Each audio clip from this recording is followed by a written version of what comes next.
Just wanted to talk, that's all. How's it going, everybody? I was in a good mood because the Yankees just had a walk-off win. Everson Pereira hit a long home run. I was feeling good about things tonight.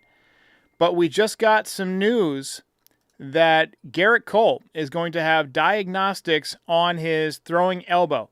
Now, this is the second year in a row that Gerrit Cole will have had elbow issues in spring training. Last year, he didn't pitch until June.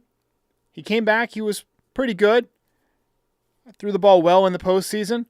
Not what he used to be, but, solid. This is obviously concerning if he's having a recurrence of elbow injuries.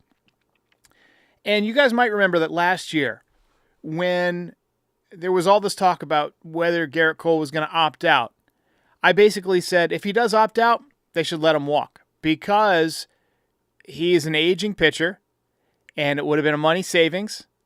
And with the elbow injury last year, that was evidence that there's strain on that elbow, and most pitchers around this age begin to break down. So he opts out, and what do the Yankees do? They sign him to basically the same contract. They brought him back for another 4 years. They didn't give him the extra year, but they brought him back for 4 years. It may have been a mistake, considering there were a lot of good pitchers available out there who were in their prime. Blake Snell was out there. There were some others. Now, if Gerrit Cole is going to miss significant time, you could pack up this season, baby. I mean, we don't have Luis Gil to step in. Obviously, we have already lost Giancarlo Stanton for who knows how long. It'd be interesting if he even plays this year, or if he plays while the season is still up for grabs. But this is another year in which the Yankees have been dealt an injury bug. I mean, a few years ago we had next man up and everybody stepped up and we played well, but then the following year it happened again and we didn't quite have the same kind of luck.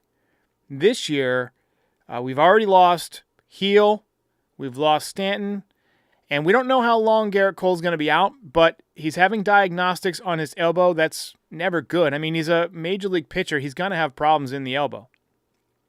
I'd say best case scenario is that it's what it was last year, which is edema, swelling, which will, keep him out for probably the same amount of time, couple of months. I thought, had good stuff yesterday. He was throwing 96. The changeup was good. It wasn't like his velocity was down. He did get hammered.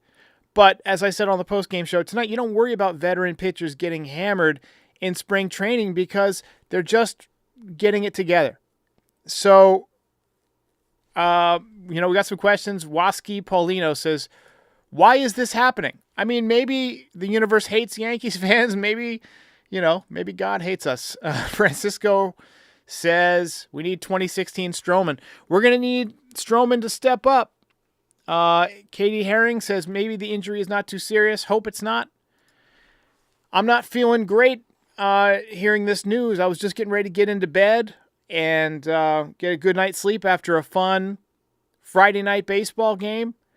And unfortunately, now I'm bummed out. And I'm going to spend half the night up worrying about this Yankees season, which is quickly coming apart as on the seams. We don't know what it is, right? We're not going to have information until the diagnostics come back, and the diagnostics haven't even happened yet. I did want to go live and talk a little bit about it because there's a lot of people that are obviously interested in this story, and I thought a lot of you guys might have some, comments or some questions about it. Joseph Swan says flexor tendon. That's obviously worst case scenario or UCL, but I'm guessing you're not his physician, and I'm guessing you haven't, done any kind of diagnostics on him, so that is just conjecture. Just a bit outside. BHD Claps says, will Warren call up? I mean, probably. He's been throwing the ball well this spring. Right now, you'd have to imagine that he slides into the number 5 spot. Stroman moves back into the number 4 spot.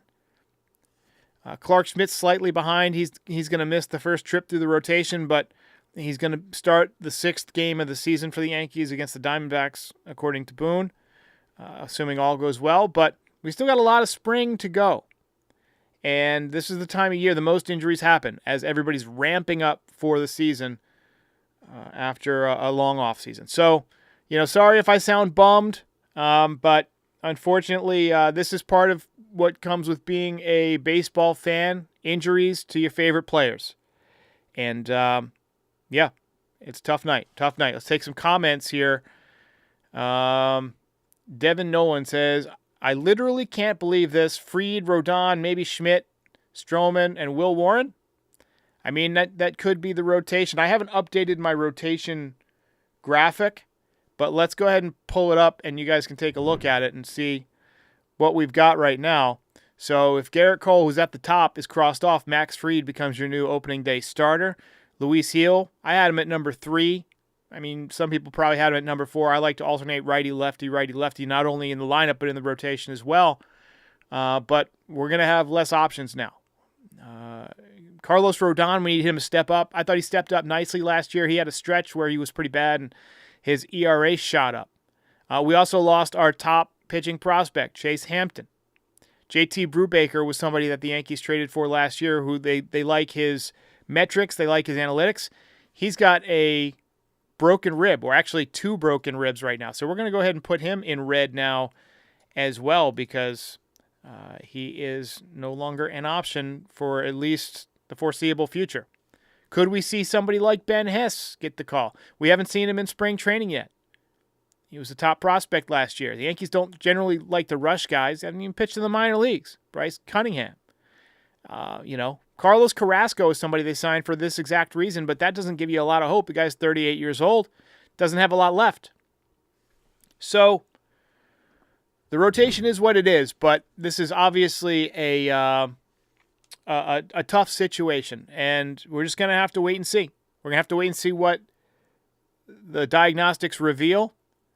You hope it's not Tommy John. If it's Tommy John, it's see you later until probably late 2026. And then even when he comes back, you won't be the same. But it wouldn't shock me, honestly. I mean, almost every pitcher has it at some point. I don't think Gerrit Cole had it early in his career. I mean, he pitched in college. I don't recall him missing any time. So I don't think he's had it unless he had it in high school. I've never seen the, a scar on his elbow or anything like that. So I don't think he's had it, which means he's due, unfortunately. Almost every pitcher has it at some point. And in recent years, they've done a lot of studies on arm injuries and what causes them and what are the worst pitches to throw.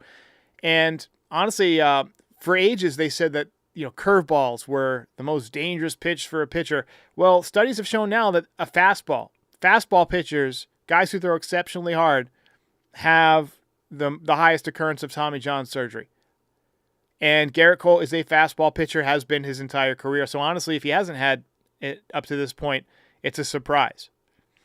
So, sorry for the crap news here so late on a Friday night, but we'll fill you in as soon as we have more information.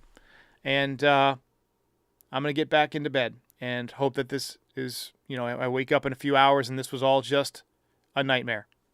Catch you next time. Hey, while I've got you here, be sure to like the video and subscribe to the channel. Pinstripe Territory is the official Yankees podcast of the Foul Territory Network. We are home to the #1 most watched MLB postgame show on YouTube since 2021. We're here after every Yankees game and for reactions to all the best news and rumors during the offseason. Be a part of the show by calling into the voicemail 718-899-1068. Try to keep it clean for me. And if you ever miss us on YouTube, be sure and subscribe on all your favorite podcast platforms. Go ahead and rate us 5 stars. It'll help other people find the show. Thanks for watching. See ya.